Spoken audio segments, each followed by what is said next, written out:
Welcome back, everybody. Today, I want to talk a little bit about doing it dirty. It's our unofficial slogan. We don't talk about it a lot, but we have talked about it in the past. Yeah.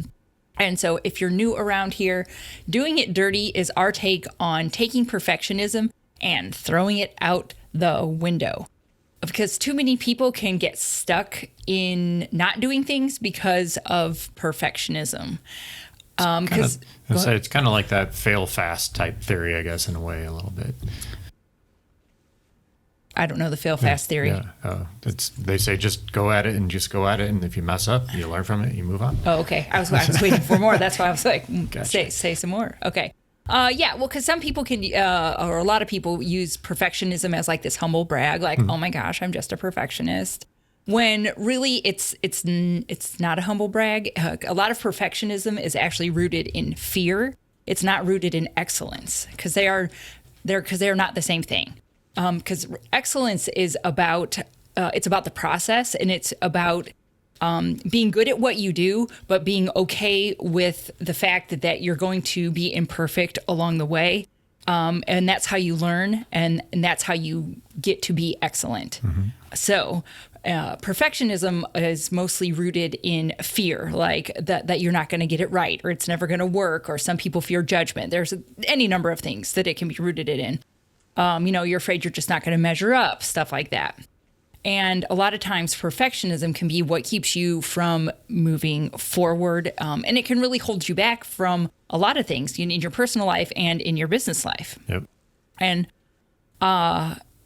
because you can make the bar like so high that you get like paralyzed. You're like, oh, I'm just not even going to start because it's never going to be perfect. So, and I don't like to admit that I suffer from this, but I do. And I thought of this episode because I literally said to you the other day that there was something that I was going to start doing, and I gave myself permission to do it badly. I'll wrap that up here. Okay. I swear I'll wrap it into the story. Because for myself, where perfectionism I think has been holding me back a little bit is in our marketing.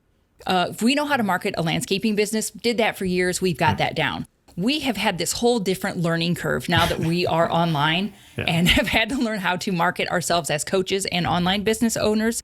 It's a whole nother story. It's a whole learning curve. It is. And I think inadvertently perfectionism has been holding me back a little bit. And when I think about it, it's because when I think about it, my fears are more rooted in, I don't like to do things. I don't like to waste time doing things wrong. I don't want to do things badly and then be like, I just wasted my freaking time doing that. So that's like a little bit of like the inner work that I've done on like, what the heck? Because I'm okay with failing, and I don't really have a whole ton of fears around people are going to be like, well, they're stupid or that was dumb. Because once you are in the online space for any amount of time, you're going to realize that, somebody's going to have something to say no matter what, even if you do things, air quotes, perfectly. So that's not so much the fear, but for me, definitely the fear of wasting time is involved. So I definitely fall in that same category. Like I have guys that have bought me a shirt that says Mr. Perfect on there because I like to have things a certain way. You absolutely do. And I didn't even think about that. I could have had you put it on for this episode. I should have, yeah. So I definitely fall into this. Yeah. But as I've gotten older, I learned to kind of let certain things go and not saying we're not doing it good or as great as we can. But I've learned to kind of let certain things go. And like the guys would get on me and it actually would rub off them. And then I didn't realize that I was causing issues on their end and just employee end. So for but you can still have high standards. Yes. It doesn't mean that you don't have high standards. And we'll talk about that a little bit more. It just means that it is definitely okay to go ahead and just do it dirty. Yeah. And I literally said to Scott the other day, I'm like, I know we need to move forward on making some progress in our marketing on social media and our marketing online. And I literally said to you, I'm like, I'm just going to give myself permission to do it badly until we get better at it. And it's okay. So if you see some bad marketing online coming out from us, and if you see us trying to get better on social media and you're like, well, that was cringe, instead of making fun, you can be like, you know what? Hey, girl's doing it dirty. She's doing the best she can until she figures it out. Well, I have another kind of example of this morning. Yeah, go for it. On Facebook, somebody was posting, I don't remember which group it was in, something along the lines of like, Facebook ads don't work. And I replied back to them that maybe it's not it's the Facebook problem. Maybe it's because they're doing the ad themselves. Okay. I said, maybe it's what you are putting out there. Not trying to critique them, but I'm like, it could be your headline, it could be the image. There's like so many different things.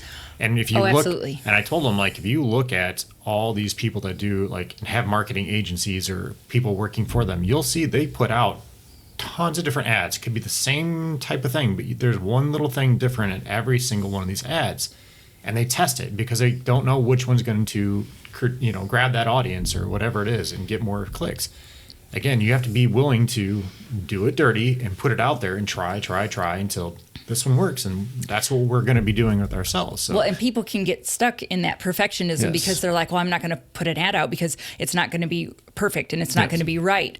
And this is one of those pills that we've had to swallow. We've had to learn that in online marketing, there is no perfect and there is no getting it right the first time. There's only putting it out and testing and testing and testing. Because I didn't realize that at first either. So no, we did it with our website. Yeah. Oh my gosh, we've changed. Well, I'm changing our website now. Yeah. We tweak it literally all the time. Yeah. So we want to take a quick second to tell you about our friends over at Cycle CPA. I can't even express to you how important it is to have a good accountant on your side. You know you want accurate bookkeeping and financial statements every month. Instead, you're often left with limited time to focus on the accounting side of your business and no reports to show for it. At Cycle CPA, the landscaping accountants, they not only handle the bookkeeping, but also provide landscape industry benchmarking, job costing, financials by service line, advisory meetings, and much more. Cycle CPA has a team of landscaping accountants available to provide anything from bookkeeping to CFO services. Visit cyclecpa.com and for $100 off, mention the $1 Million Landscaper podcast. Are you tired of those spam calls about your online presence and website? I know you're nodding your head right now. Finding a company that knows the details about the lawn and landscape industry can be difficult. Well, I have a solution for you. Let me introduce you to Green Frog Web Design. We all know growing your business in our digital age requires an effective online presence, a website geared towards bringing in new customers. With fierce competition and a never-ending line of chuck-in-the-trucks ready to take your place, DIYing your online presence is not a serious option for growing businesses. Find a trustworthy and effective solution with Green Frog Web Design. Oh, and by the way, the first month for a new website is $1. Link is in the bio. So I just really want you to think about where is somewhere in your life, and it doesn't have to be work. It could be personal. It can be whatever.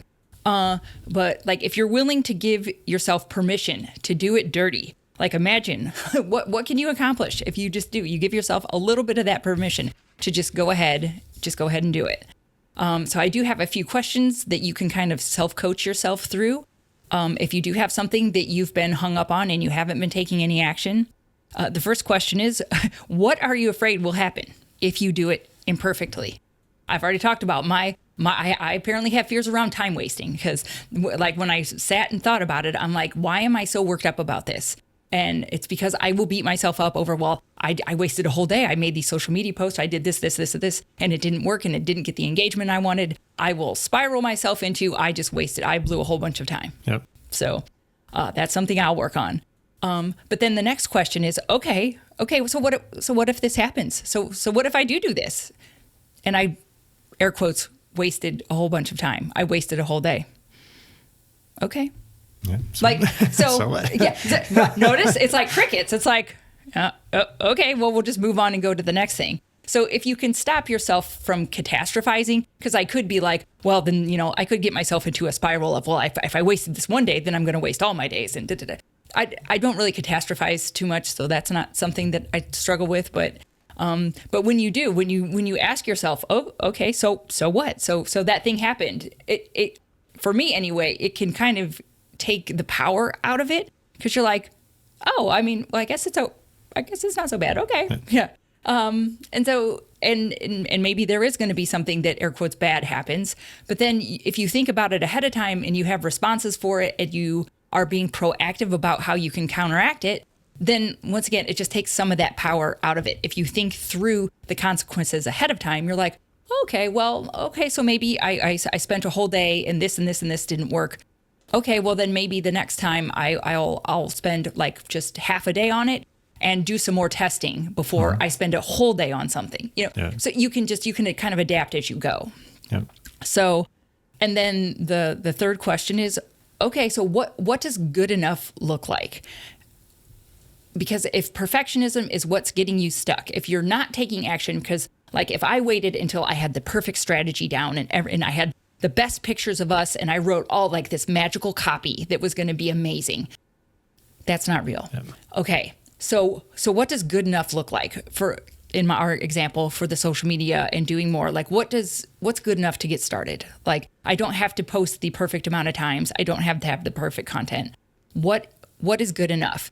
Because what if you set, and this is where that it doesn't have to be a low standard, it can still be a pretty high standard, but it gives you a standard. That way you can measure and you know when you've hit good enough, so you can stop or you can move on or you can pause and take time to evaluate. You don't spend your time spinning your wheels getting to some level of perfectionism that you haven't defined, that isn't real. Because no matter what you do, think of literally anything in your life. Think of the best landscaping job that you've ever done, that you finished and you were like, freaking nailed that thing. I guarantee if you go back to that a year later, 2 years later, you're going to look at it and you're going to be like, oh man, I could have put this here. I could have tweaked this a little bit. There's always going to be something because you're constantly learning and you're constantly growing. So no matter what you do, when you look back on it, you're going to be like, oh, I could change this a little bit. I could have done this. I could have done that. And I think that's something you should be doing for everything in your life, is looking at what you can do. Kind of a side note, but how you can improve on it. This isn't just work related. Yeah. This could be in your personal life. Maybe you have an awkward conversation you need to have with a friend or a family member or something. Yep. Okay. You can think through these same questions. What are you afraid that's going to happen? Yep. Even if you do this, okay, then okay, so that does happen. Then what? Yeah. Okay, so if we had that weird conversation that I didn't want to have and they blew up, okay, well, but what would be a good enough response? What would be good enough? Like maybe just the satisfaction that you did it is good enough. Maybe you didn't have to resolve it. You just had to get it out of your system. Like you can define that, you can set that up, but it will keep you from being stuck and not doing the thing. You can just, do the thing. And like I said, the standards don't have to be high, or they can be high. They don't have to be perfect. Yeah. Doing it dirty doesn't mean you're just half-assing. That is not it. Kind of on the other side of it too, you start to get that analysis paralysis. And Oh, you yeah. fall into that. I do that all the time. And what if we do this? What if we do this? Well, let's just try this and move forward, and then you Yes. can get down these rabbit holes of whatever it is. Or I need to get education on this. I need to love a learn good more rabbit of this. hole. Yeah, I live in rabbit holes. I need to learn more information. But well, that's good. I'm not saying But there's don't. always more information. Yes. No matter how much you Yes. learn, there's always more information. Going back to your example of your landscape job, I still recall this day, and it still bugs me. Our very first pondless waterfall we did. Yeah.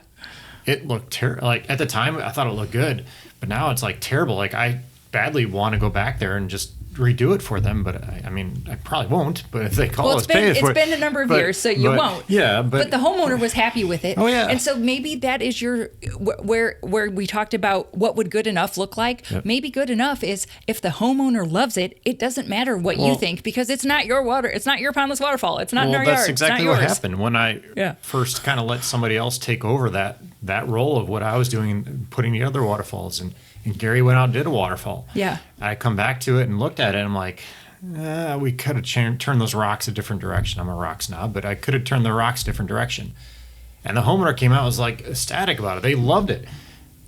Okay, this is good. Like, that, to me at that moment was like, oh, this is good enough. That's the lesson. Yeah. Yeah, because I know a lot of business owners get stuck in this perfection and they don't hand things off to their crews, because part of this perfection could be part of it. So my dad was terrible at this. Like, Yeah. I remember, like, this is a long time ago, we put in the plastic edging.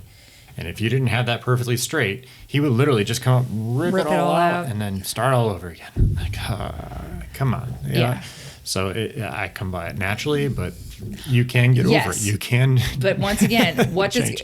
This is where what does good enough look like? Yeah. What does good enough look like? And that doesn't mean it has to be a low standard. It just has to be, it gives you a target to work for, so you know when you're done. You know when it's good enough. You don't have to stress about it. You can move on. Yep. So I just encourage you all to think of or find somewhere in your life, your business, whatever, of where you're stuck. Where is perfectionism getting in your way? playing a part in you not moving forward. And then I invite you to just do it dirty. Ask yourself, what are you afraid is going to happen if you do it imperfectly? Okay, what if that happens? And then number 3, what would good enough look like?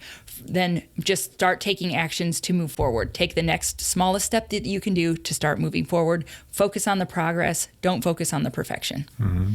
And I guess I'll just add one other thing. Like, don't feel like you're alone with all these situations and things you come across in your business where you get stuck in these things and think you have to do it perfect. Like, this is stuff that we help clients with all the time. They get stuck on certain, whether it's hiring or keeping their teams on track or whatever it is. You can get through this, and you can just start implementing things. If it doesn't work, we're going to change it. We're going to go this direction. We're going to change it and do this direction, whatever it is. So don't feel like you're stuck. Do it dirty. Yep. Get it done. All right, guys. Well, thanks for joining us today, and hope you have a great day.